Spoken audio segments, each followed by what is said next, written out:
Participants, very good evening to all of you. Once again, we have joined for our today's next lecture. I feel honored to introduce today's our esteemed speaker uh, from the Department of Zoology, Professor Wasim Ahmad साहब. Professor Wasim Ahmad साहब के बारे में मुझे लग रहा है कि जब मैं इनके बारे में सर के बारे में देख रहा था वेबसाइट पे, तो बहुत ब्रीफ में मैं सर इंट्रोडक्शन कर रहा हूँ आपका sir, because I am unable to compile your work.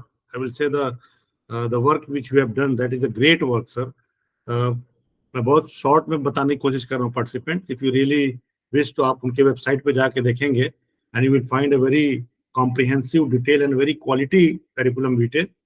Sir का जो क्वालिफिकेशन है प्रोफेसर वसीम अहमद साहब का, his BSc, MSc, PhD and the highest degree which is known as DSc, doctor of science, and FNASC, FNAAS, and FLS from London. Participant, some of the degree of sir we even not hear in our academic life, but sir ने उसको achieve किया है. It is very great for us. Sir have received the JSP's fellow from Japan, JRF, SRF, PDF from CSIR. Sir have joined as a lecturer in 1988. And reader in 1997, 1999, and teaching. As far as the teaching experience is concerned, he has more than 40 years of teaching experience of teaching UG, PG, and PhD students. मुझे लगता है कि आप लोगों में से या हमारे में से कुछ लोगों का एज होगा 40 years from where sir is teaching. As far as subject specialization is concerned, nematology sir का स्पेशलाइजेशन है, और area of research biodiversity, taxonomy, ultrastructure and functional morphology, molecular taxonomy and ecology, etc. Sir received special training from the different institute of eminent, that is CABI Institute of Plantology from St. Albans, UK. And another one is Scottish Crop Institute of Dune, UK. And as far as the sir has supervised and awarded more than 12 PhD degree, that is doctoral thesis, and he has edited 4 quality books, and as far as his research paper is concerned, more than 16 research paper. As far as experience of working in foreign labs, he has worked, मैं सिर्फ उन countries का नाम mention कर रहा हूँ participants, in England in 1995, Scotland, and in China 7 times from 1999 to 2019, Germany in 1999, Costa Rica in 2001, Japan from 2002 to 2003, Germany in 1999, Singapore 2003, Spain 2010, Belgium 2009, and many other countries, and many times in so many countries. A long list of number of courses and programs sir has organized under his supervision in various national and international platforms. He has published in more than 196 quality research paper in various Indian and international journals of repute. Authored 7 books and edited more than 4 books. And as far as sir has delivered that invited lecture more than 32. As far as I will say that he has written so many papers with a very the prominent world-renowned and reputed research scholars and research scientists. I will name few of them. That is the prominent are P.A.A. Loof from the Netherlands, M.R. Siddiqui from Hertz, UK, Brain Bog from Scotland, G.F. Blomers from UK, Jihu W.U. from China, M.W. Wundt from New Zealand, and R. Pen Santiago from Spain, and T. Mizubuku, Japan, and J.K. Lee from Korea. These are the co-authors with sir in writing the various research paper. Apart from these, last but not the least, sir has been awarded with the various awards like MS Jairajpuri Gold Medal from Chhatrapati Sahuji Maharaj University, Kanpur in 2019, E.K. Janki Amar National Award 2019 by the Government of India. Vigyan Ratna Samman from UP Council of Science and Technology 2010 and 11. Professor S.P. Gupta Gold Medal in 2011. Young Scientist Award MAAS in 1993 for the significant contribution in life science. Young Scientist Award and DSc, of course, that is the highest degree in academic, that is the in 1993 from Aligarh Muslim University. Participant, what I told you earlier, that if you really wish to know much more, I can ensure you that you will really inspire as far as the sir research contribution, as well as the I will say the quality research contribution in his field, that you can visit on the website of Department of Zoology, AMU Aligarh, and you file a detailed CV. Sir, seeing your curriculum vitae, even I surprised that you are as a great person, that you have contributed a lot in your this tenure of time. With these words, sir, I would like to invite, with due respect, that please to speak on the topic that outcome-based education, which is popularly known as OBE, outcome-based education. Thank you very much, sir, for joining with us, for being with the HRDC AMU Aligarh, which is known as MMTTC, Madan Mohan Malviya Teachers Training Program, in this sensitization, NEP 2020 sensitization program. Thank you very much, sir. Now the mic over to you, sir. For giving such a detailed biodata that was not needed. But anyhow, please help in, I don't know how it's becoming difficult to share the screen. Yes, sir. वो आप try करो तो, लेकिन हो नहीं पा computer रही। वाले आपके जो हैं जैसा उनको से बात कराइए। मजहर साहब, मजहर सर, मजहर जी सर, जी सर, सर की जरा हेल्प करें। स्क्रीन शेयर करने में प्रॉब्लम हो रही है थोड़ी सी। एक मिनट, इसमें ये देखिए, ये प्रेजेंट नाउ होता है ना। Just a minute. जी सर। हेलो जी सर, सुन रहा हूँ, बताइए। प्रेजेंट नाउ, ये प्रेजेंट नाउ डाल दिया, ठीक है जी सर। प्रेजेंट नाउ करने पे allow share window, allow share screen, don't allow, कौन से करना है? इंटायर स्क्रीन हैं? अलाउ शेयर विंडो करिए sir. Allow share entire screen होगा सर। एक लाइन है अलाउ शेयर विंडो, एक है अलाउ शेयर स्क्रीन, एक don't allow. Which one? Screen करिए sir, screen. Allow share screen कर रहे हैं। शेयर दिस स्क्रीन में आना चाहिए ना, कौन सी स्क्रीन? नहीं, वो इंटायर स्क्रीन हो जाएगी ना सर अलाउ। हाँ तो इंटायर स्क्रीन तो हो जाएगी, उससे हो गई सर, हो गई। अब इसमें अपना पीपीटी ले आइए आप। हाँ पीपीटी कैसे लाए भाई, तो पूछ रहा हूँ मैं पहले आपको। पीपीटी ओपन कर लिए क्या सर? पीपीटी ओपन है। ओके ओके, पीपीटी ओपन है, दैट्स द प्रॉब्लम। इसको मिनिमाइज कर दिए सर। इसको मिनिमाइज कर दें जी। चलिए, पीछे है, पीपीटी ओपन है। Stop presenting, ignore. नहीं सर, इस पे क्लिक कर दिए पीपीटी पे। अब अपनी पीपीटी पे क्लिक करिए। हाँ, आ गई सर, दिख गई, आ गई। अब इसे प्रेजेंट कर दिए। चलिए ठीक है, आई। Perfect perfect. Okay, thank you मदर साहब। थैंक यू मदर साहब। Okay, so how many participants are at present? I see very few of them are there present.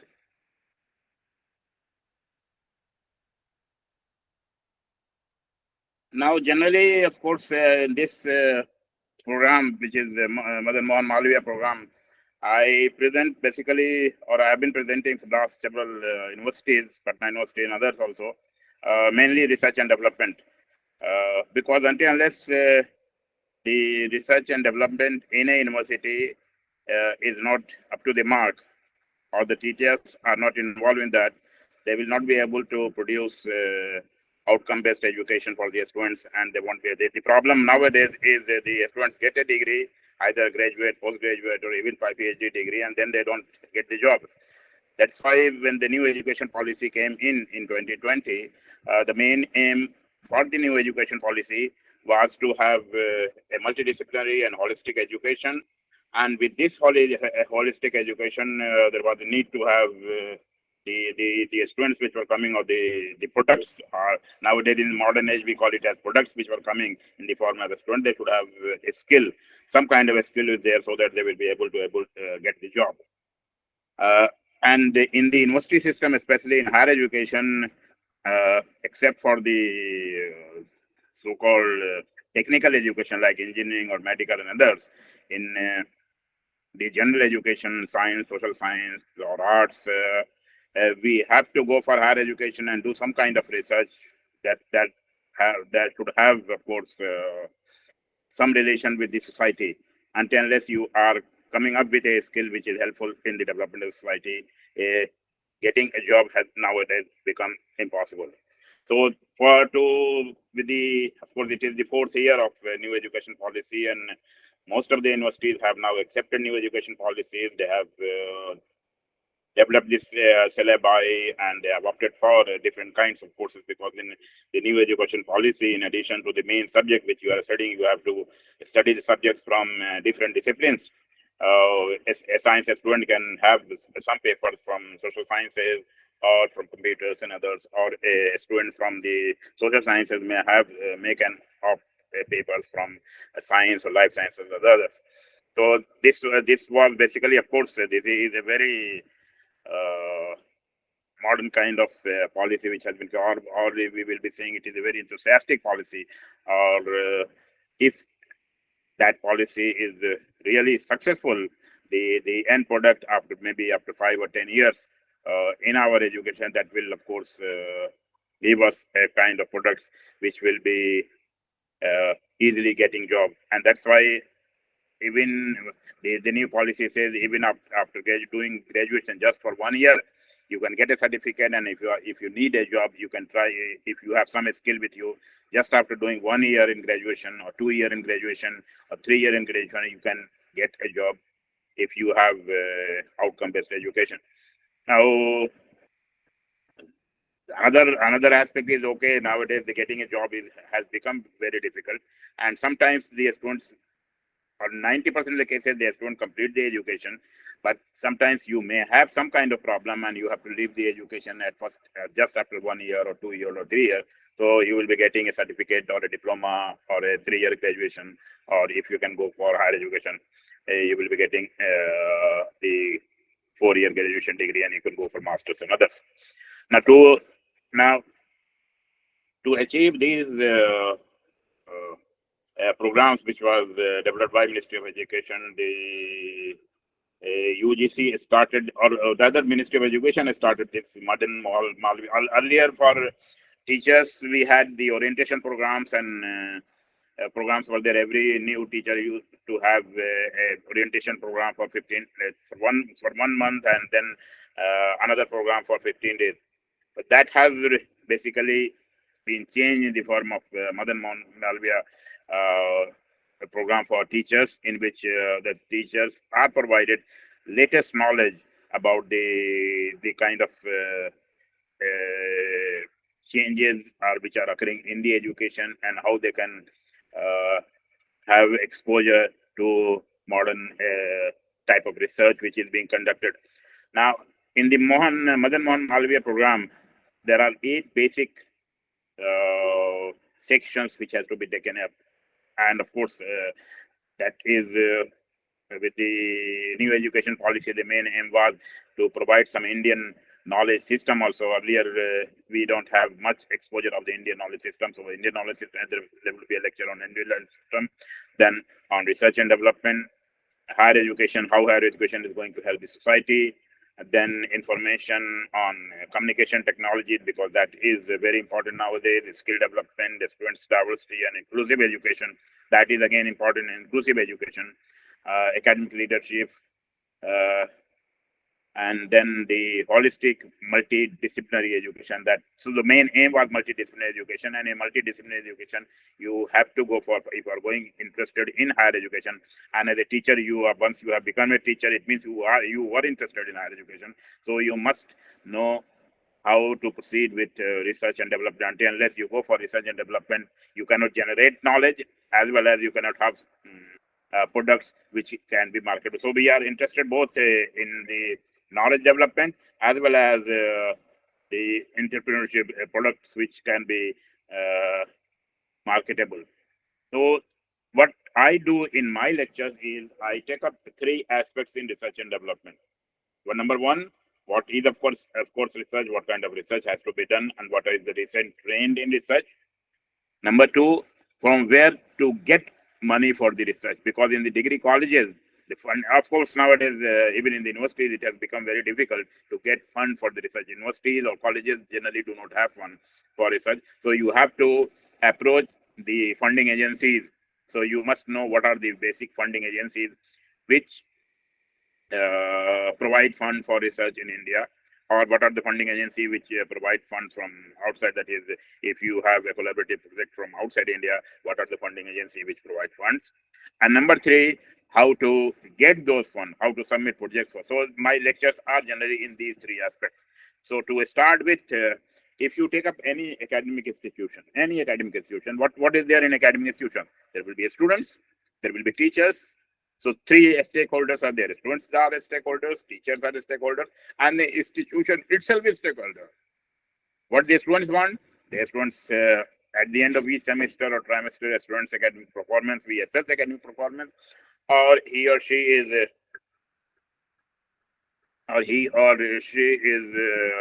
eligible to continue his study to get a graduation or post-graduation or a degree.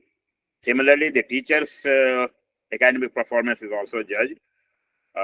Teachers' track record is seen. Feedback from students are taken. Feedback from peers are taken.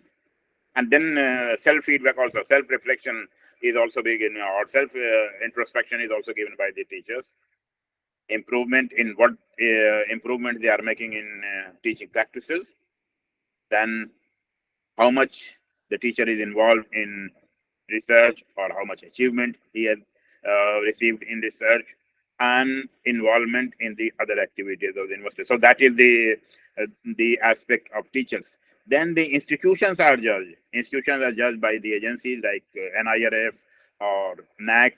So for that, the whole institution will be able to produce, okay, in this 5-year period, the institution, or for the NIRF every year, how many PhDs were awarded, how much papers were published, what are the citation of the faculty in the institution, what are the awards which were received by. So all the three stakeholders have to be at toes. The students to get better performance, to teachers to have better records of teaching and research, and institution. On that basis, the institution gets its ranking, and it is the ranking which plays a very important role. Nowadays, you must be hearing ranking. This university has this ranking, and that university has that ranking. And when you go for a job, or when you go for admission somewhere else, when the students go for admission somewhere else, the ranking of the university institutions are also seen. So all the three. So we have to look at all the three stakeholders. Now, academic achievements are the positive, demonstrable result of your academic performance. That is the academic achievement. That is academic honors, what you get as a teacher. Academic positions, you get him a placement to next stage, from lecturer to senior lecturer to second grade, then to associate professor and professor. That is the academic positions. And for academic position or academic advancements in your career, you need to have your CV improved or CV updated. Then awards, advanced placements, or advanced increments sometimes you get. Or what is your research publications or books, citation of your publication. That is, citation plays nowadays very important role. Then there are different foreign exchange programs. Did you participate in the foreign exchange program? Have you been selected for foreign exchange program? And did you get research projects either from national or state level, or any foreign agencies, or you have been nominated for any prestigious award by any of the agencies? So these are seen, and that's every teacher in his biota writes these things in addition to his BSc, MSc, and PhD, or whatever it is. Then he writes, okay, I have published this much of books, I have published this much of papers, and I have received these awards. You see, in any teacher's CV, these will include these things. So that has to these improvements gradually has to be made with time. If you are a fresh lecturer, you will have less information on these, and gradually with time you get some honors, you get some improvement academic position, you get some good books published and others. So that is a demonstrable academic achievement. Now these academic achievements are mainly okay. You do teaching, and your teaching is judged by students every day. A teacher has, I will be saying, a teacher goes faces selection committee almost every day. You go to the classroom, and every day you are judged by the students, and that is one aspect. And at the end of the semester, a form is given to the students, and they write about you, they judge about you. But on the other hand, in addition to teaching, in higher education, the teachers has to do research also. That is, research is one of the primary function of the university. If you simply do, because when you go for selection committees or your promotion from assistant professor to higher levels, very few people will be asking what type of teacher you are. Are you a very good teacher, or are you a very bad teacher, or you are able to satisfy the students or not? What they will be asking is how many papers you have published, how many books you have written, how many conferences you have attended. These types of things are basically asked in the selection committees when you go for your promotions. And so all these things depends on research. So this research is one of the primary function of university. And to have a good research environment in a college or university, the first thing what you need is a viable connection between research scholars and the guide. That should be a very cooperative in your lab. The research scholars which are working with you, you should have a very cooperative connection between both of you. And of course, you need optimal funds for that. If you have to go do any research, either high-fi scientific research or any social research, you have to go for making some surveys in some city or some places, you need funding for that. And that is a very important thing which I always say. There should not be any outside intervention, either it is political or theological. That intervention should never be there. Research is purely academic things, and there should not be intervention, neither political or theological intervention should not be there when you are conducting research. Of course, when you are coming up with any research paper, you should not write something which hurts any community or any religious person. But that intervention should not also come from that side also. So for a teacher, they have to maintain basically balance between research and teaching activity. Then financial assistance for a variety of problems should be provided. Then basic research and applied research must complement each other. Because nowadays, when you talk of research, everybody talks about, we should you go for applied research. And basic research is basically for for generating knowledge, and applied research is based on any all of a sudden some problem occurs, and you have to go for research and to solve that problem. Or nowadays it is a craze for applying for patents, and patents go to the market so that you earn money. So that again becomes a part of applied research. But the both basic and applied research, that both of them must go hand in hand. And thirdly, free interaction between university, that environment should always be there, which is gradually going down and down in the universities. Free interaction between university students, research scholars, and scientists, that should be there. That basically provides a conducive research environment. The research scholars, the scientists, and the university scholars, they must be freely able to discuss the things. Now, the research, as I told you, there are two kinds of research. One, that is the thirst of knowledge. That research is basically for providing knowledge. A research which provides knowledge, and that knowledge comes, that knowledge may not appear that it is very important today, but it may become important after 10 years or 20 years or 30 years. Sometimes some of the problems, all of a sudden some problem comes, and to solve those problems, you get the information from the research which has already been done. Second is necessity. All of a sudden some problem occurs, and you go for managing that problem. all of a sudden COVID appeared, COVID-19 appeared, and throughout the world, people have started doing research, developing vaccine and other things. That was immediate necessity. That was immediate. Or all of a sudden, you have some disease develops in a particular region, or some calamity comes in a particular region. So at that time, you need that becomes a necessity, and you have to research so that you can manage that problem, you can control that problem. So both kind of research. It's not that you have to restrict only to one kind of research. You have to go hand in hand for both research, whether it is physical science research, or it is biological science research, or it is a social science research, or it is a humanities research, or it is a literature research. In both the case, you have to go hand in hand with basic knowledge as well as necessity, or a problem which all of a sudden crop up, and you have to solve those problems. Nowadays, climate change is a main problem. You must have seen this year. It was very cold in the winter. It was very hot in the summer, and now it is in the rainy season. It's raining like anything. So this is all because of the climate change. We have disturbed the climate. We have cut the trees. We have entirely disturbed the climate, and that is affecting in the form of extreme cold, extreme hot, extreme rainy season, etc.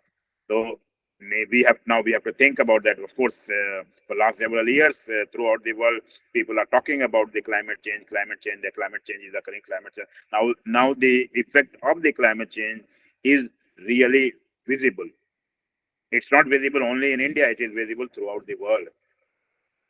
Countries like Saudi Arabia or Dubai and etc., which are basically desert countries, they have so much rain that the sometimes the whole cities get submerged in the water. So this is just because of the climate change. We have to, as a researcher, we must think about that. What are the things which we have disturbed, which is responsible for these things. So when we go for research, we have to do both the kinds of research. So, but of course, there is a change in the trend of research from necessity to classified research, which is specific to branch, or interdisciplinary. You must be hearing about interdisciplinary research, that the research should be interdisciplinary, and several aspects of several departments should combine together and do research. And there are fundings for interdisciplinary. The DST or DBT, they provide funding for interdisciplinary research also. And then nowadays, for last few years, we are more talking about technology application. Develop technologies for one or the other kind of things. So that trend is there. Knowledge necessity, and then some specialized research for a specialized type of subjects, and then interdisciplinary research and advanced research. That trend is there, and that trend we have to, because gradually in India the funding for higher education is becoming limited. So we have to divert the fund for the more technology oriented projects, so that if the technology is accepted by the industry, there is a possibility for the students to get more job, and funding is maybe possible. If you see the developed countries, you see Japan or Korea, because I've been visiting these countries a lot. Most of the research funding there comes from the private sector, from the industries.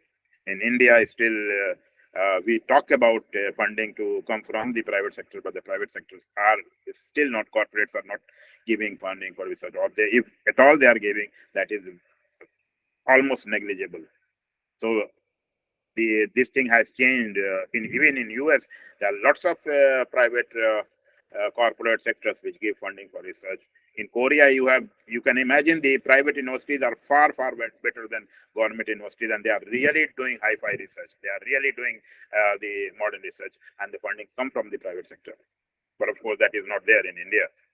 We have to go for that. We have to pursue for that. Then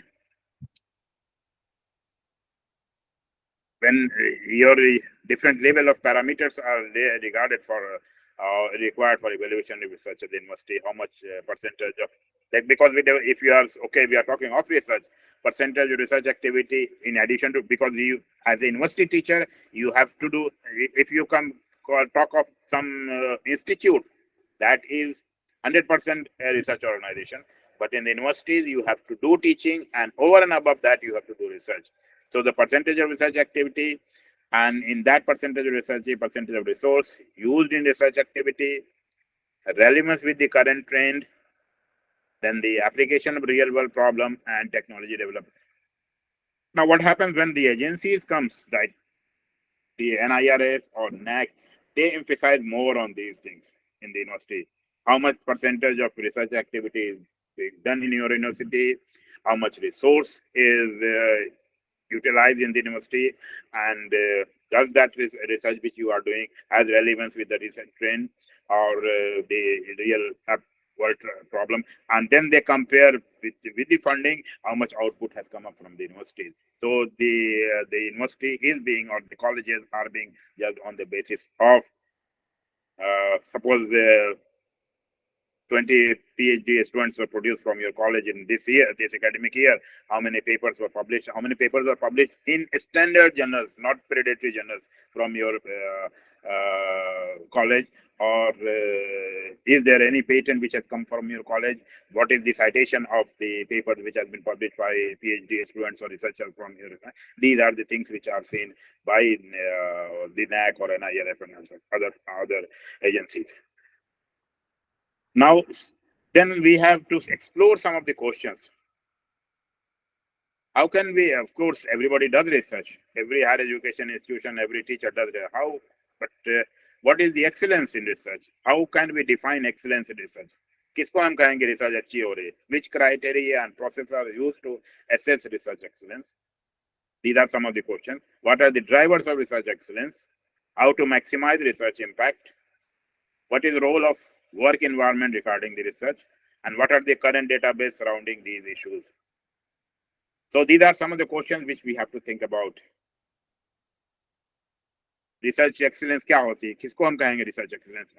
मैंने एक paper शाम करने से हमारा सबसे अच्छा paper है ये excellence. Other person comes is no I have published a paper, this is very good. So there must be some criteria should be there to judge the research excellence, and there should be a minimum drivers of research experiments that this research or these papers, how much impact it is to a particular problem. Now, we have been talking about research हमें करना चाहिए, okay. Then when we say कि the university or colleges have research, इनको assess कौन करेगा? How to assess excellence in research? It is very difficult to assess a concept which is not clearly defined. Excellence की ये, that is a problem जिसको it is not very clearly defined कि real excellence किसको कहते हैं. A topic that raises lots of doubt. What should be the method of assessing? ये है question mark, and different people will have different ideas about that. क्या ये criteria, that criteria should be discipline, a specific criteria should be there, or criteria should be according to type of research conducted? What are the criteria which are done? Generally, nowadays, the criteria which are being used to judge the excellence of research are basically the research impact. Does the research which has come out, the paper research which you have published, does it has some impact in support controlling or managing some social problem, or does it has some impact in managing some diseases or any kind of problem which could be visible? The first criteria is which could be visible. Number two, peer review process is there whenever, that is a very common process. Peer review, दो तीन कोई आप paper भेजते हैं, it goes to 2-3 people, and after publication, and again it is being reviewed by few people, and there are certain metrics which are done. There are कुछ formulae हैं जो use होते हैं. So, but there is no universal definition for research impact. As such, there is no. It is always a controversial thing. Whether it is a conceptual research or academic research, there are different methods. But the methods which are being done, जो पहला process होता है वो peer review होता है. That if you submit a research proposal or you submit a research paper to any journal or research paper for research projects for funding to an agency, it is being sent to some reviewer. But what is that? The reviewer process, it is a system with least good features and most bad features in comparison to the other options. What happens?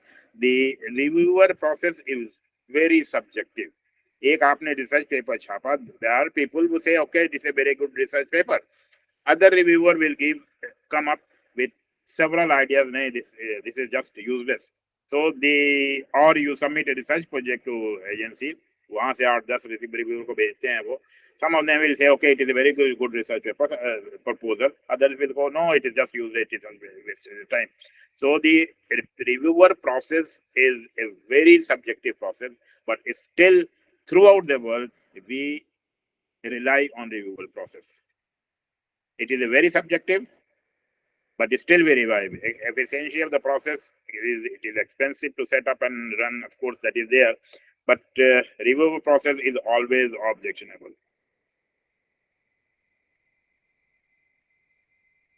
And then if you send a paper and reviewer के पास से comment आ जाता है, खराब comment आता है, उसने कहा अरे यार इसको आता नहीं है, कुछ ऐसी इसने objections लगा दी है.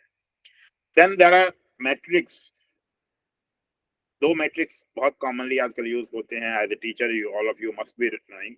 We talk about impact factor, we talk about H index. These are the two highly popular research evaluation metrics. A researcher's productivity influences their personal reputation, their competitiveness to future research grant award, and consequently their career prospects. Metrics are perceived to be cheaper, less burdensome, more transparent, and objective than peer review process. ये कहा जाता है. But again, there are certain negative points. Impact factor, I think, as all of you are lecturer, you must be knowing what is impact factor. Impact factor is based on the citation of the journal. जिस journal में आप paper छापा है, 2 साल का उसके citation देख के उस बेस पे हम impact factor निकालते हैं. The basic problem with the impact factor is still impact factor. अगर आप selection committee में कहीं जाएंगे तो सबसे पहले आपसे पूछा जाता है, okay, इस जर्नल में आपने पेपर छापा है, उसका impact factor क्या है? But there are basic shortcomings in the impact factor. Here the citation of not individual papers is taken, citation of the total journal is taken. यानी कि एक issue में 2 साल का पेपर मालूम है, साल में 2 issue छापता है वो, यानी 2 साल में 4 volumes छपे. 4 volumes में एक volume में मान लिया अगर 20 research papers हैं, उसमें से 5 तो research papers ऐसे थे जिसमें बहुत citation है, 3-2 ऐसे थे कि जिसमें कम है, और 2-4 ऐसे हैं जिसमें बिल्कुल citation नहीं. So when 2 साल का जब मिलेगा, those which have no citation, they will be getting credit for those papers which have large number of citations, because the impact factor is calculated on the basis of total citation of all the papers in that journal. एक चीज, this is one aspect. The second aspect is that if you are working in an area where there are very few people working, there will always be less citation.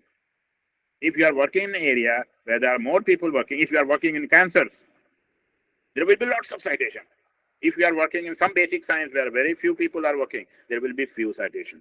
So if there are few citation, then the impact factor of that journal which publishes that type of paper, suppose mathematics journals or basic sciences journals of botany, zoology, they always have less impact factor. On the other hand, the journals which talk about biotechnology and bioinformatics, etc., they will always have more impact factor because the citations are more, because more and more people are working in that area. And that's why in recent years, in top journals of the world like Nature, people have started writing a lot about these things, that impact factor of the journal should not be the criteria for the standard of that paper. But still, I'm working for last 40. हम लोग ज़माने में जब करते थे तो उस ज़माने में impact factor started for last 10 to 15 years. When we were doing research in early 80s or early 90s, there was nothing like impact factor. Impact factor started at a later stage, but still, when you go for some selection committee, the people ask for impact factor. And I tell you one thing: when the term impact factor was started, it was not started for seeing the merit of the research. It was basically started by a librarian. What he wanted that I should purchase only those journals in the library which more people see. If more people are seeing that journal, it means there will be more citation. So if there is more citation, we should purchase those journals only. It was that for that purpose. Now, why the impact factor of journal should not be evaluated, I told you, okay. Then coming to H index. H index is also almost same here. This is basically H is author level matrix. Of course, it is author level matrix as well as it is institution level matrix. Some of the funding agencies, when they grant some important funds like Inspire, funds like Pulse or Feast, they talk of impact factor of the university itself. Is university का कितना impact, H index कितना है, on that basis they grant funding. So H index is basically the it is the number of times a paper has been published. A number of times a paper has been cited. An author has suppose 8 papers that has been cited this much. So this one H index becomes 6. You have different formula. I cannot go into details of that. So H index or impact factor and then the number of citations. These things are, all the 3 things have shortcomings, but still in practice, these metrics are calculated. These metrics are seen when your credential are checked for any kind of grant or awards or anything.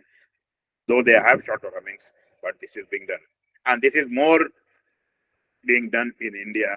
In foreign countries, what they are doing is they are seeing your H index or your citation with the people of your specialized area, scientists of your specialized area. Because as I told you, if there are some people are working in basic sciences, there will be less people, less citation. Some people are working in so-called, I tell you, so-called modern biology or modern subjects, they will have more citation. So if your work in physics is compared with a man who is working in biotechnology, you will never compete with him. If your work in basic science is compared with bioinformatics, you will never compare, because there are more people working those areas, more citation will be there. So in foreign countries, because I basically work in a basic science. In most of the journals, except a few like Nature or others where I publish and the impact factor is 60 or 70. In most of the papers which I published, the impact factor were very low, 1 or 2 or something like that, or some 3 or 4. But fortunately, I've been able to get the fellowships from Royal Society London, from European Union, from Japan, from JSPS, that is very prestigious fellowship, or Korean. So almost all the fellowships I got based on just few impact factors, because they compared my career credentials with those people who were working in my area, not with the bioinformatics or others. So that has to be, that must keep in mind. Maybe in few years there may be a change in this criteria. Then this is one aspect, how you do, why the research is important and what kind of research you should do and how the research is being evaluated. The second is the research grant in universities. The research funding is one of the most important element in higher education, and higher impact research is based on, of course, until this funding is there. So what you need in university is you need physical and technical infrastructure should be there. University should appoint, of course, talented faculty. University should have quality admission based on merit or based on competition or whatever it is, or they must provide adequate financial support.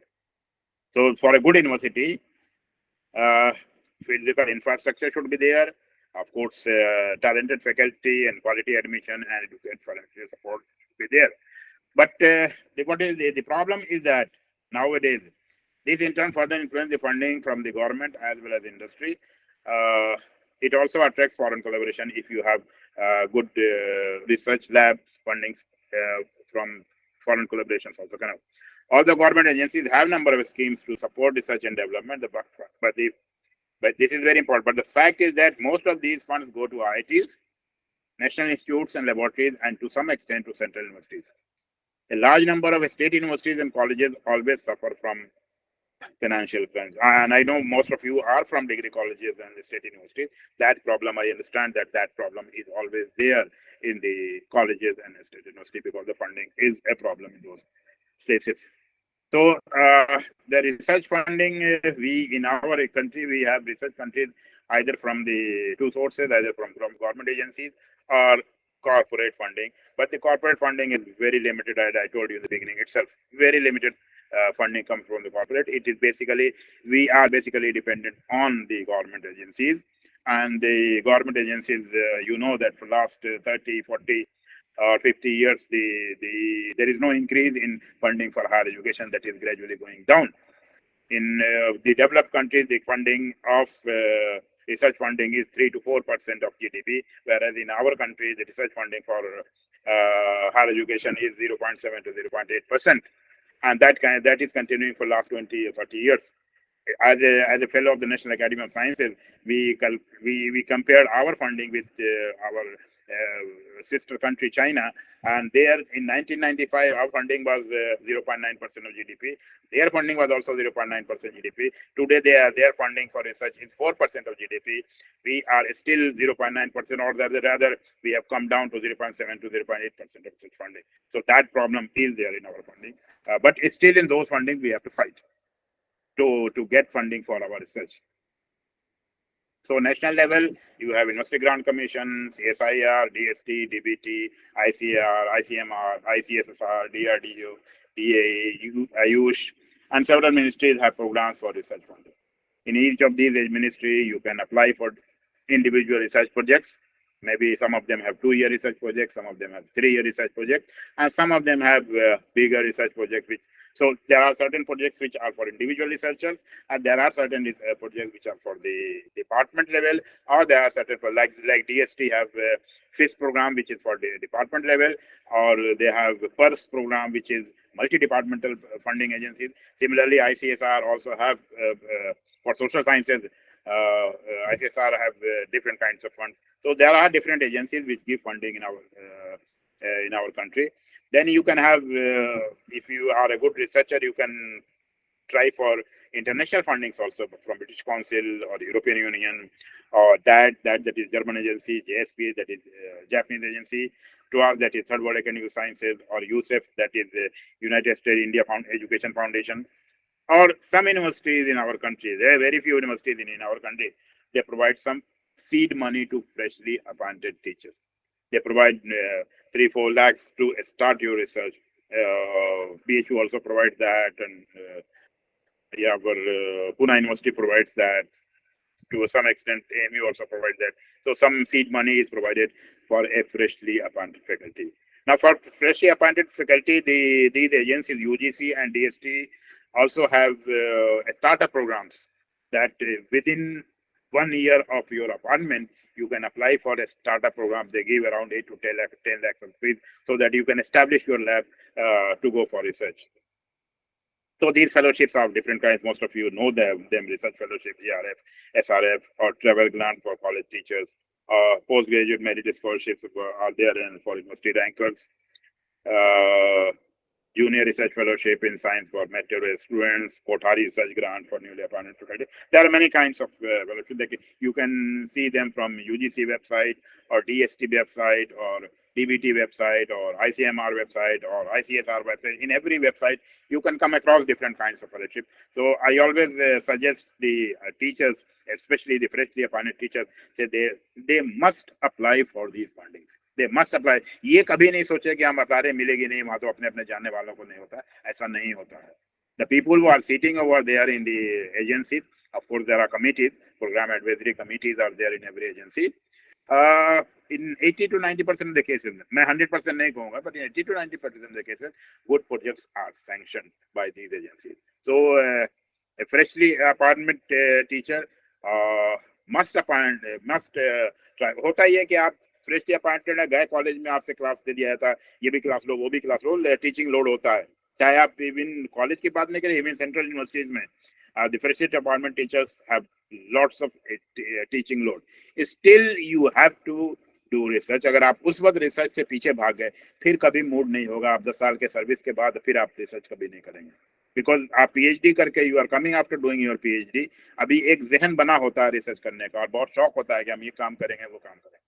You will have lots of pressure. Teaching job is not as an easy job. जो जैसा कि लोग कहते हैं कि teaching job सबसे आसान job है, गए एक क्लास लिए चले, ऐसा नहीं है.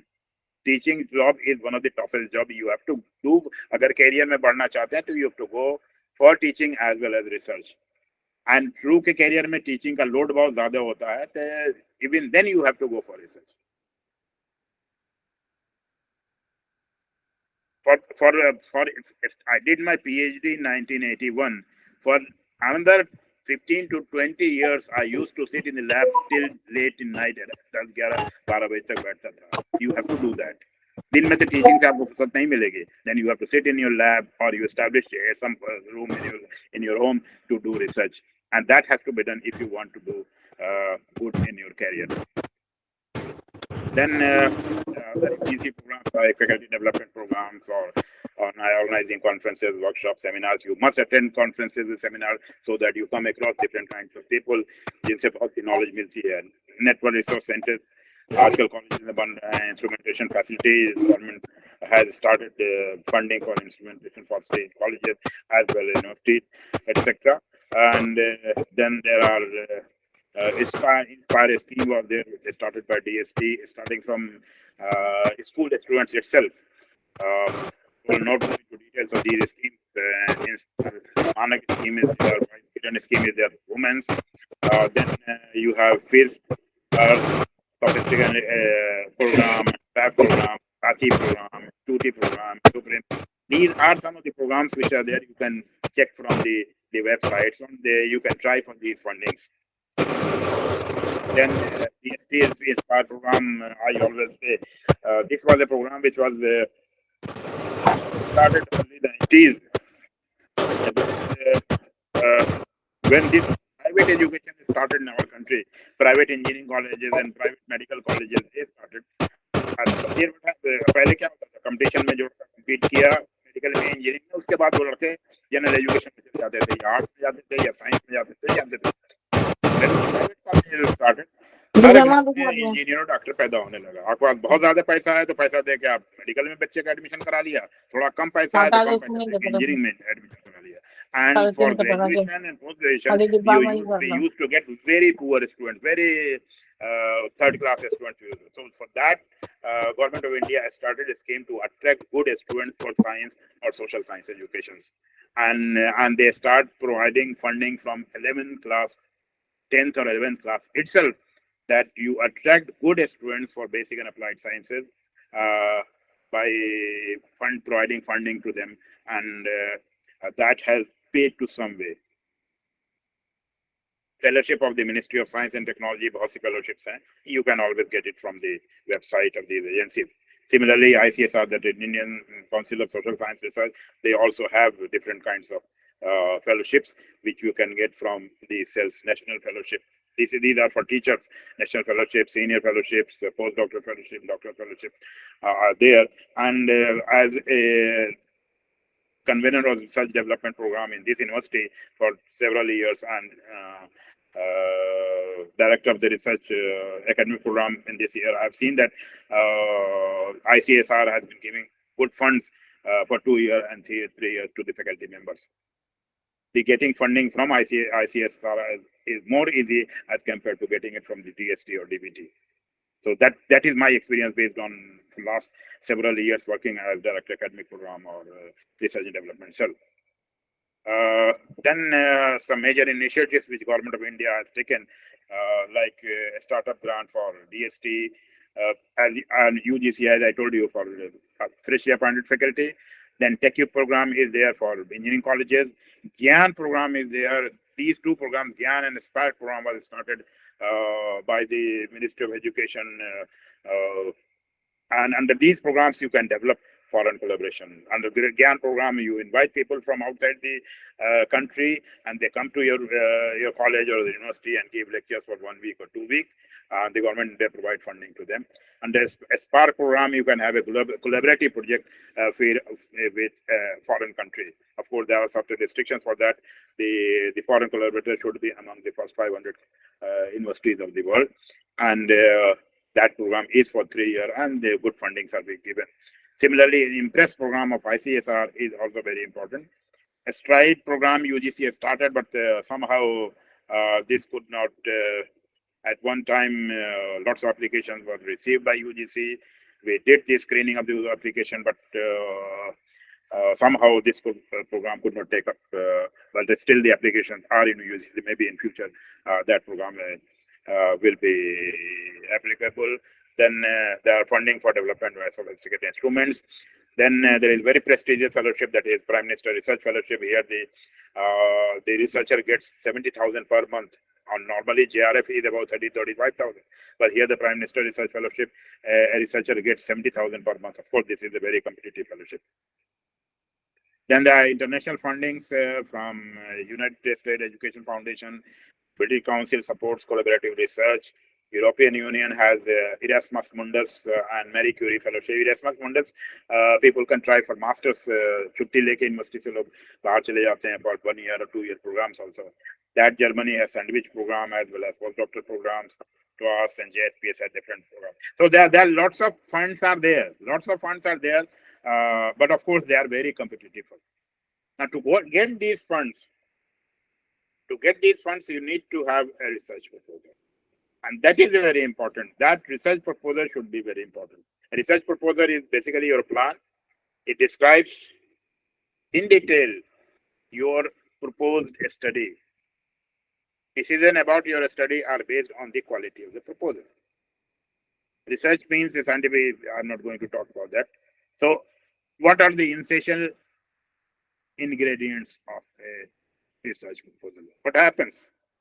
When you are working, suppose in a university or a college, and you think, okay, I want to submit a research proposal. Generally, with my experience, what I'm saying is, हम basically क्या करते हैं? Different agencies, different publish करती हैं dates कि भाई 15 जून तक ये papers इस साल project submit होंगे. कोई कहेगा 15 अक्टूबर तक होंगे. किसी agency में कोई research proposal. What we do is जब एडवर्टीजमेंट निकल जाएगा उसके बाद हम सोचना शुरू करते हैं यार हमको प्रोजेक्ट सबमिट करना, जल्दी जल्दी लिखो. Generally we all teachers we do like that. With my 40-year experience, what I say is, अगर हमको अगले साल अक्टूबर में सबमिट करना है प्रपोजल तो हम अभी से सोचना शुरू करेंगे. So we have to think a lot. अगर हमारे ध्यान में कोई टॉपिक, हम पढ़े लिखे हैं, अभी पढ़े लिखे, सब पढ़े लिखे हैं, हमारे ध्यान में कोई टॉपिक है कि हमें इस पे रिसर्च प्रोजेक्ट सबमिट करना है. So, 1 साल पहले से हम उसके ऊपर सोचना शुरू करेंगे एंड हम उसके ऊपर लिटरेचर रिव्यू करना शुरू करेंगे टू जज के इशू क्या है. What problem does your research address. क्या प्रॉब्लम हम लेके चल रहे हैं जो हम रिसर्च करेंगे, हम प्रोजेक्ट जो सबमिट करेंगे उसमें क्या इशू है, क्या प्रॉब्लम है. It can be a social issue, it can be a medical issue, it can be any kind of issue, but we have to basically think about the issue for a long time. और उसके सोचने के साथ you have to go through issue को. कैसे समझेंगे? किताबों से, पब्लिश जर्नल से. आजकल नेट पे everything is available on internet. हम अपने गूगल चेजा से देखेंगे and we will try to know what is the problem, और इफ देयर इज प्रॉब्लम, कुछ लोगों ने और भी काम किया होगा, what is the gap issue, उसमें बीच में काम बचा हुआ क्या जो हम कर सकते हैं. On that basis what we are going to do is we have to plan the research, design हम करेंगे. और that how will the research achieve its objective, कैसे करेगी, then benefit उससे क्या मिलेगा. ये 3 चीजें हमें पहले ब्रॉडली हमें ये 3 चीजें सोचनी है. क्या इशू है, हमको किस तरह से करेंगे, और उसको उससे बेनिफिट क्या होगा. इकोनॉमिक बेनिफिट क्या होगा, सोशल बेनिफिट क्या होगा, एकेडमिक बेनिफिट क्या. You have to think all the 3 things, social benefit, economic benefit as well as the academic benefit. तो ये ध्यान में पहले सबसे पहले आपने हमारे पास इशू क्या है, उसको हम किस तरह से करेंगे, और उससे हमको बेनिफिट क्या होगा, ये ध्यान में आपके आ जाए. Then what you have to do is outline करेंगे आप उसमें रिसर्च में क्या करेंगे. Provide yourself with intellectual context. आपके ध्यान में आ जाए इंटेलेक्चुअल कि हमें ये करना है. देन उसमें क्या होगा, यू मस्ट बी क्रिएटिव. हम नई आइडियाज हम लेके आएंगे. देन उस उन new ideas को you have to justify your research. You have to justify those new ideas. Then think through experiments. As a scientist, अगर आप scientific research कर रहे हैं तो think through experiments, or think through the literature which is available, or then then you have to anticipate potential problem. अगर हम ये research करने जा रहे हैं, ये टॉपिक चूज कर रहे हैं, that can be a social problem. हम सोशल प्रॉब्लम कर रहे हैं, हम जा रहे हैं बक्सर के उसमें रिमोट एरियाज में, वहां से हम सोशल कोई भी प्रॉब्लम है क्या उससे हम सर्वे करके आएंगे. तो यू अगर बक्सर जा रहे हैं जो नक्सलाइट एरिया है, you will have to think हमें क्या प्रॉब्लम हो सकती है वहां जाने पे, हमें सर्वे करने जाना है, विलेजेस में जाएंगे हमें क्या प्रॉब्लम हो सकती है. या हम चाह रहे हैं किसी कोई डिजीज पे करें, हमें ब्लड सैंपल लेना है, किसी मोहल्ले में जाके 3-4 मोहल्ले में जब ब्लड सैंपल लेना है, ब्लड सैंपल लेने जाएंगे, लोग देंगे ब्लड नहीं देंगे, क्या प्रॉब्लम होगी. So you have to anticipate basic problems, और उन प्रॉब्लम्स को हम कैसे सॉल्व करेंगे, that you have to think before time. Then anticipate realistic timetable, उसको हम कितने दिन में वो प्रोजेक्ट कर पाएंगे. एंड देन यानी कि you have to think about the proposal, हमें उस प्रपोजल में क्या शॉर्टकमिंग्स हैं, कैसे एंटिसिपेट करेंगे, और कितने दिनों में हम कर पाए. So any research project should have a proper proposal in detail form before it is actually carried out. It is a like blueprint of A building plan, जैसे बिल्डिंग के लिए हम नक्शा बनाते हैं वैसा है. A good research proposal is based on scientific facts and on the art of clear communication. Scientific facts जो हैं उसके बेस पे होगा. And writing a formal research proposal should be started by time one has decided on the topic of the study. आपने शुरू कर दिया लिखना जब देख किया. Now, with my experience, what I suggest to the newcomers, that whenever you are planning, अगर आप if you are a senior, no problem. If you are a fresh lecturer in the university or a college and you plan to submit a research project, it would be better if you find a mentor. यानी कि आपने PhD किया, किसी ने किसी university से किया होगा, वो आपके एक बॉस होंगे, या आप जहाँ पे काम कर रहे हैं वो आपके फील्ड में एक हेड ऑफ डिपार्टमेंट होगा, सीनियर आदमी है. Because a senior person who is either your boss or a senior person, he will have more experience than you, and he will always, or I would be saying, he should always help you in planning some proposal. So you must find a mentor. अब mentor choose करने में आपको बहुत तरह के लोग होते हैं, हिंदुस्तान में बहुत तरह के लोग हैं. कुछ लोग ऐसे भी होंगे जो आप नहीं चाहेंगे कि आप प्रोजेक्ट सबमिट करें, कोई चाहेंगे कि आप या बस यही करते रहें, कुछ आगे बढ़े नहीं. So you have to be very cautious in choosing a mentor, but you must choose a mentor. क्योंकि आप अभी 4-5 साल काम करके हैं, आपके बहुत नैरो सोच है अभी, और एक आदमी जो 20 साल से काम वो कर रहा है उस एरिया में, उसको ब्रॉडर नॉलेज होगा. He can be from any university, कोई जरूरी नहीं कि आपका बॉस हो या आपके डिपार्टमेंट हो, he can be anybody. So you can take help from the senior person who will be able to guide you. Then choose a project. Developing research, ये एक काम होगा, finding project, choosing a project, developing research questions and writing the proposal. यानी ये पहली 3 चीजें जो हैं, मेंटर ढूंढना, चूज करना प्रोजेक्ट का टाइटल, और रिसर्च क्वेश्चन करना. ये आप जो मैंने जैसे कहा कि अगले साल सबमिट करना है, तो हम अभी से सोचना को ये चीजें, यानी कि in writing research proposal you have to give around 75% time on thinking on these aspects rather than on writing.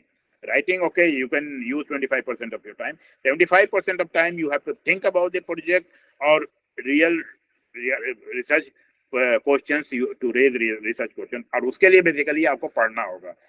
You will have to go through the literature, or you will have to discuss with the senior persons in that particular area. So get idea from your department chair or potential mentor or whatever it is.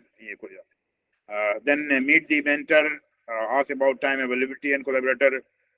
चलिए आगे बढ़िए. Choosing project, establish a good rationale of the project. That could be based on your PhD work also, or that can be based on the mentor's previous publication also. Be sure there is time for reviewing the literature. And जैसा मैंने कहा कि आपको time है, तो you have time for reviewing the literature. You must be able to review the literature thoroughly so that you can look for, or you can judge the gap areas. If the project involves making phone calls or mailing, ये basic चीजें होती हैं जो हमें करना है. Then you have to think, are the research objectives feasible? जो objective आपने दिए हैं, क्या वो feasible है? Are the questions novel? The questions which you are asking, is it a novel question? नया question है, ये कोई पुरानी चीजें हैं? Is the scope study well focused? Is it ethical to ask these questions? बहुत सी जगह हम जब सर्वे पे जाते हैं सोशल प्रॉब्लम्स में जाते हैं, तो जहाँ वहां पे हम जाके कहेंगे, एक हम बना लेते हैं लिस्ट 10 को 20 क्वेश्चन 25 क्वेश्चन की और जाएंगे उनसे पूछने के लिए. We will have to think, is it ethical to ask those questions with that? कभी औरतों से पूछते हैं, कभी मर्द से पूछते हैं, कभी यंग लड़की से पूछते हैं. हमको ये हमेशा ध्यान में रखना पड़ेगा कि जो हम सवाल पूछ रहे हैं वो एथिकल है कि नहीं. अगर एथिकल नहीं होगी, दे कैन बी रोल. पहली बात तो हमको एथिक्स सोचना है एज ए रिसर्चर, और अगर एथिकल नहीं उल्टी सीधी होगी तो पिट भी सकते हैं. So we have to be very cautious in especially in social arts when we have.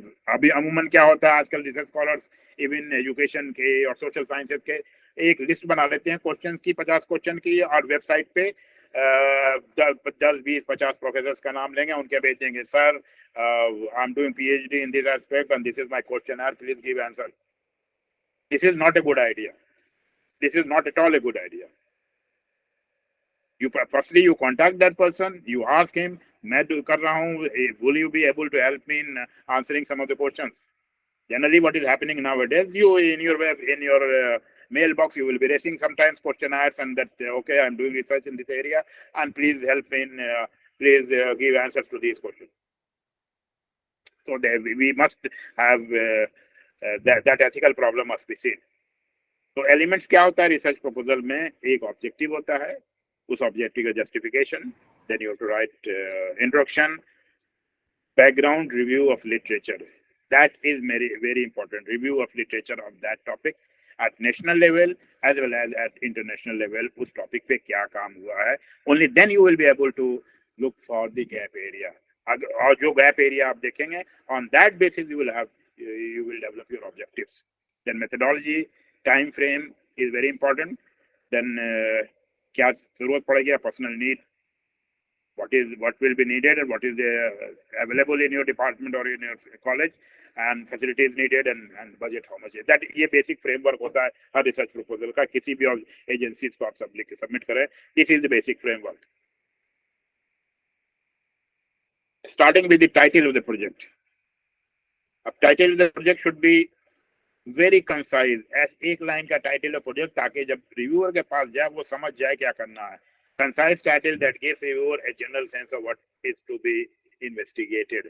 बहुत लंबा टाइटल नहीं दें, complicated कि समझ ही में नहीं आया क्या करना है. So it should be very straightforward, simple title should be there. Too long title will not gain the reviewer's attention or interest. Too short and broad or title will make the reviewer too critical of the grant. तो हमें बिल्कुल सीधा straight forward title होना चाहिए. And choose reference in your field of research. Choose a scientist colleague that will be objective but not too critical to science.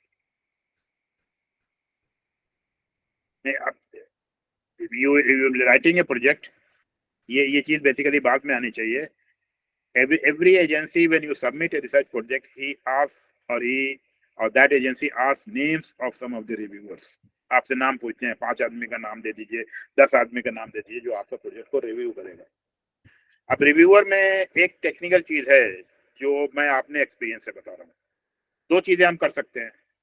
एक तो हम उस फील्ड के बहुत ही वेल नोन आदमी का नाम दें, या दूसरी तरफ हम ये दें कि हम किसी दोस्त का अपने नाम दे दें. ये तो काम हम कर सकते हैं ना. Now when you are giving the name of very renowned person, he will always be very critical of your project. अगर आप फ्रेशर हैं तब उसके लिए मैं बता रहा हूँ. अगर आप एक्सपीरियंस है, 10-20 साल का एक्सपीरियंस आपने फील्ड में, आपको कॉन्फिडेंस है, okay, no problem, give it to anybody. But if you are a fresher, never give a name of a person who is very well experienced, because he will be very critical. और उसमें आपके project में वो इतने नुस्खे निकाल देगा कि प्रोजेक्ट निकलना मुश्किल हो जाएगा.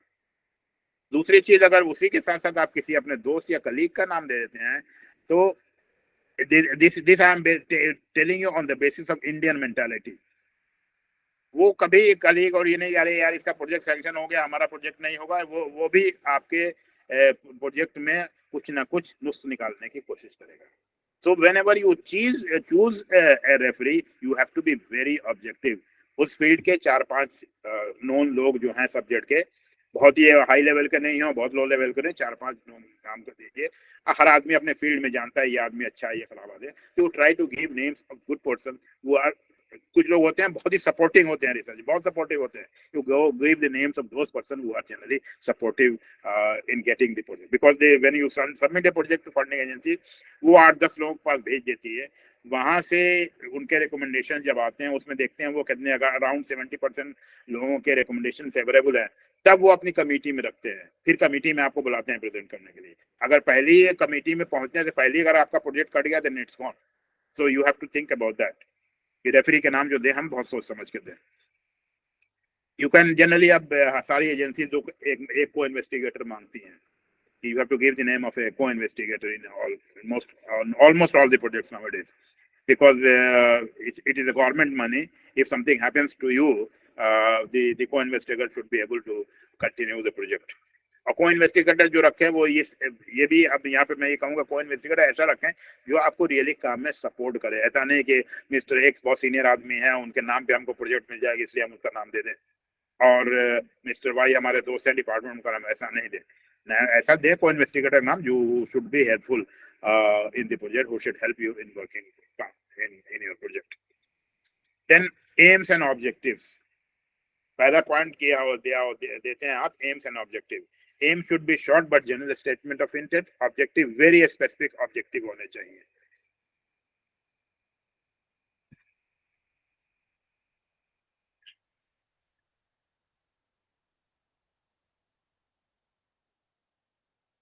गोल्स और ऑब्जेक्टिव यहाँ आ जाइए, चलिए आइए।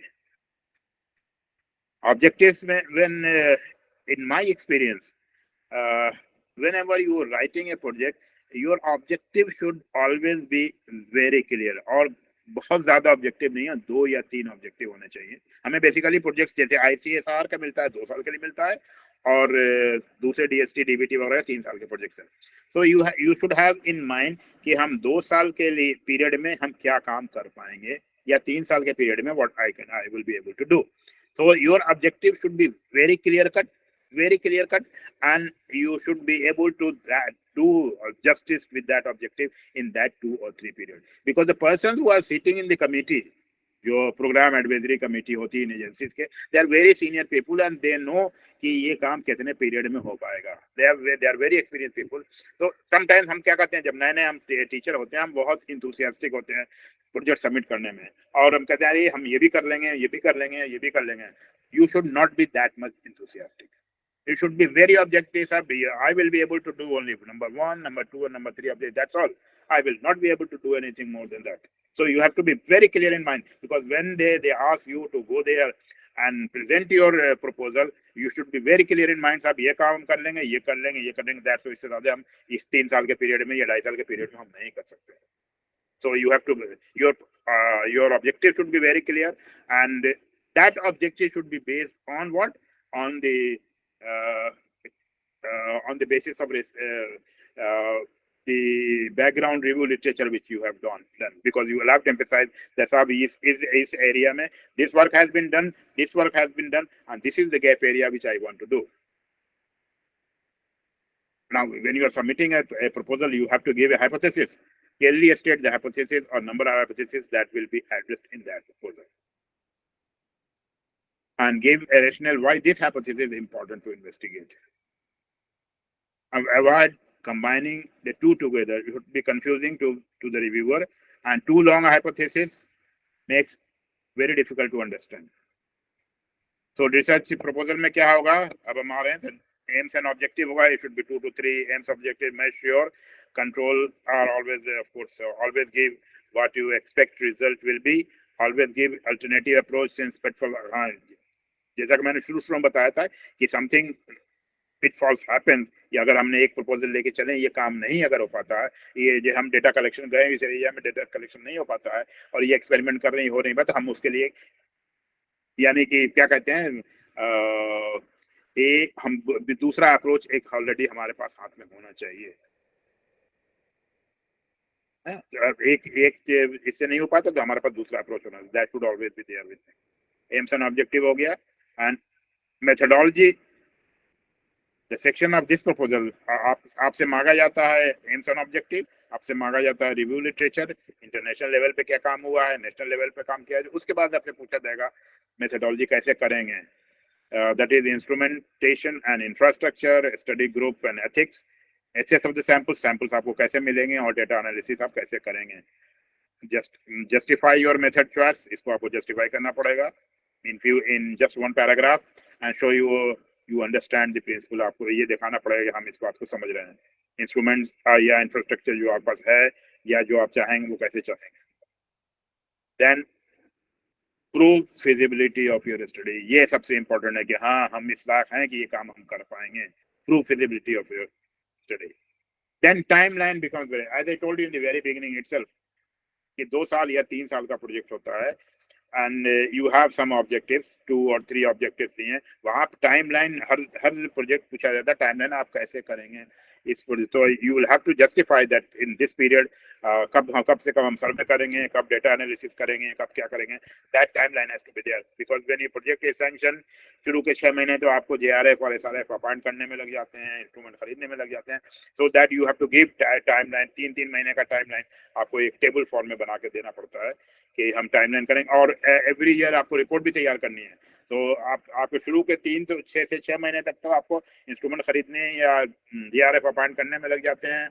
उसके बाद सर्वे करेंगे, कम से कम एक सर्वे करेंगे या एक्सपेरिमेंट करेंगे और उसी का रिजल्ट, पहला रिजल्ट बताते बनाते 1 साल निकल जाएगा आपको. एंड 1 साल के बाद एजेंसी आपसे रिपोर्ट मांगेगी. तो you have to be very cautious when planning your timeline. Then budget, that is यहाँ पे सबसे ज्यादा एजेंसी से बहस होती है. Give you an appreciation of research cost, prevent you from over spending and provide specific explanation for the budget. किस चीज के लिए आपको बजट चाहिए. इंस्ट्रूमेंट खरीदना है, बुक्स खरीदना है, कॉन्फ्रेंसेज अटेंड करने हैं या जो भी है, तो उसके लिए क्या बजट चाहिए. वो you have to give complete tabular form and everything has to be justified. अगर फलाना इंस्ट्रूमेंट खरीदना है, क्यों खरीदना है, क्यों जरूरत है उसकी, आपके डिपार्टमेंट में या आपके कॉलेज में या आपके यूनिवर्सिटी में इंस्ट्रूमेंट है या नहीं है. These things you have to justify budget because even if your project is sanction, project sanction के बाद बजट के वक्त यू हैव टू, एजेंसी से काफी बहस होती है. Agency will try to give you minimum amount and you have to snatch more amount. तो वहाँ पे बहुत discussion, you have to justify that नहीं साहब हम इतने पैसे से कम हमारा प्रोजेक्ट नहीं चलेगा. वो चाहेंगे कि कम से कम पैसे में प्रोजेक्ट चले. So you have to be very clear here and you have to give explanations for budget कि हमें नहीं, इसके बगैर हम ये काम नहीं कर सकते. Then evaluation the aim objective are likely to be achievable in a given time period. जब इवोल्यूशन के लिए जाएगा, रिव्यूअर के पास जाएगा तो वो देखेगा ना कि ये काम इस टाइम में काम हो पाता है कि नहीं. द रेशनल, ये 3 चीजें बेसिकली रिव्यूअर देखता है. द टेम objectives are likely to be achievable in the given time period. The rational for the proposed study is reasonable and the scientific design is described and adequately justified. ये 3 चीजें basically reviewer के पास जब जाता है project तो वो देखता है कि ये काम हो सकता है कि नहीं हो सकता है, ये रीजनेबल, ये कुछ प्रपोजल जो लाया वो रीजनेबल को है, रीजनेबल या ऐसी फालतू प्रपोजल है एंड उस टाइम पीरियड में हो पाएगा कि नहीं, और साइंटिफिक डिजाइन सही है कि नहीं. अब उसके साथ आपको अपना CV लगाना पड़ता है एप्लीकेशन में. You put your CV, list of publication and other things, list of award and etcetera you add along with that. अब ये आपका प्रपोजल तैयार हो गया. यू हैव पहला पेज पे एक समरी लिखी जाती है, उसके बाद आप ऑब्जेक्टिव्स लिखेंगे, उसके बाद रिव्यू लिटरेचर लिखेंगे, मेथोडोलॉजी लिखेंगे, उसके बाद रेफरेंसेस देंगे अपना, उसके बाद आप उसमें बजट क्या है बजट देंगे, बजट के जस्टिफिकेशन देंगे for everything. You will have to justification, conference में जाना है क्यों जाना है, ये इंस्ट्रूमेंट खरीदना है क्यों खरीदना, you will be giving justification for everything and then you will be adding your CV. और आजकल प्रपोजल तो ऑनलाइन सबमिट होता है. You will submitting the proposal will be received by the agency will give it to around 10 reviewers. कुछ reviewers के नाम आपसे मांगेंगे, कुछ अपने वो रिव्यूअर्स देंगे. कोई जरूरी नहीं है कि आपने जो रिव्यूअर्स के नाम दे उन्हीं के पास वो भेजें. अगर 5-6 आपसे मांगे हैं तो 2 रिव्यूअर आप वाले भेजेंगे, वो 2-4 अपने देके भेजेंगे. The reviewers will check the project, it will be sent back to the agency. In the agency, if your proposal is accepted by 70% of the reviewer, they will ask, there is a possibility that the reviewer will ask you to revise the proposal, or there is a possibility that they will be say, okay, you come for the presentation. दोनों possibility होती है. You come for the presentation or you revise the proposal. Now, when you are going for presentation, that is presenting your proposal, that is very important. You have to persuade the evaluators to support your research proposal and make proposal compelling, attractive proposal when you are presenting. You should, जाहिर है आप PowerPoint presentation लेके जाएंगे. You will be presenting your proposal in such a way that you know everything about आपका concept. You are very clear in concept. What is the objective and what is the shortcoming? How you have developed that hypothesis and what kind of result you are able to get. That has to be very clear. You should be able to convince the audience that you are capable to carry out this project. That is the main thing. You should be able to, audience 10-12 लोग वहां बैठे होते हैं, you should be able to convince the audience that I am capable of doing this research and I can do that. So if you are able to do that, you will be able, of course, when you are presenting, you should stick to the script. Introduction बताएंगे, research questions आप raise जो कर रहे हैं वो बताएंगे, subjective बताएंगे, methodology बताएंगे, other चीजें बताएंगे, but you should be stick to, yeah, वहाँ पे दूसरी चीज जो मैं अपने experience से कर रहा हूँ, I've been in several committees, don't talk hi-fi over there. कुछ लड़के आते हैं present करने में बहुत लंबी बातें करने लगते हैं, उसकी जरूरत नहीं है. You have to be very straightforward. Talk about the main problem. ये साहब ये काम हो, ये चीज है, ये प्रॉब्लम है, ये काम हुआ, ये हमारा ऑब्जेक्टिव है और ये इस तरह से हम करने की कोशिश करेंगे. I will see what the result comes. कुछ लोग होते हैं जो सा हाई फाई बहुत ज्यादा बनने के, या तो बहुत बड़े अंग्रेजी बोलने की कोशिश करेंगे, या बहुत that irritates basically the person who are sitting here. So as an experienced researcher of 40 or more than 45 years, I started my research way back in 1977. MSc हमारी 77 में हुई थी, उस वक्त से रिसर्च कर रहे हैं. So you have to be very polite in presenting, but you should be confident in your topic. And if you are confident in your topic, there is no question that your project will not be cleared and you will be getting the funding. अब आते हैं जब project sanction हो जाता है, तो there are certain problems which you face in the university itself. ये भी एक प्रॉब्लम है. The proposed research project must clearly indicate the objectiveness. ये सब हो जाता है. Research proposal must fall within the explicit program guideline, technical feasibility of the project, national importance project. ये सारी चीजें वहाँ बतानी होती हैं आपको. University should develop. अब यूनिवर्सिटी में क्या होता है?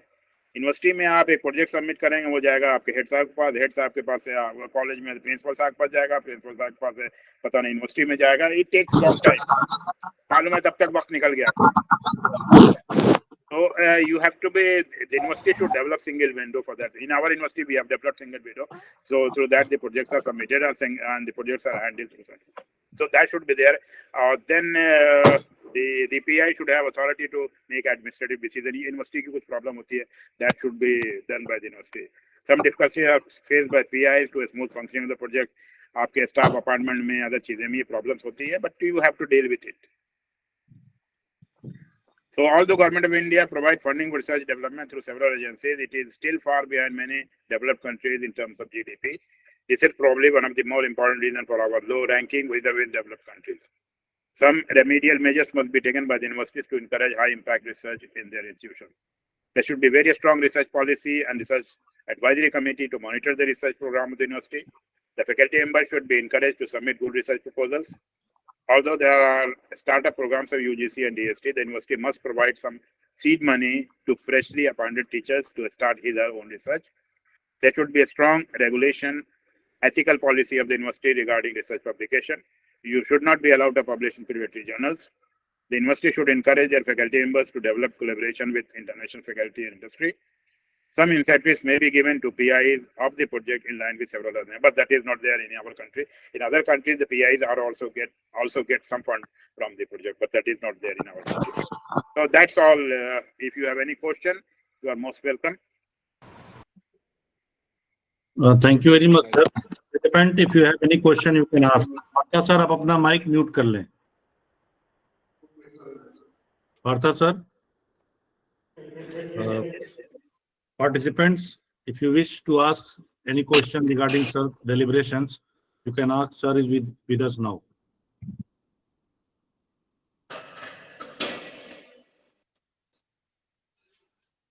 क्या भाई सब लोग सो गए क्या? क्यों भाई? All the participants. जी, सुपर्णा मैम. अनम्यूट कर लें मैम. क्यों भाई? पढ़ना कहाँ बैठे थे यार? ये कितना बड़ा दिन दिन थके सुपर्णा मैम अनम्यूट करके बोलें।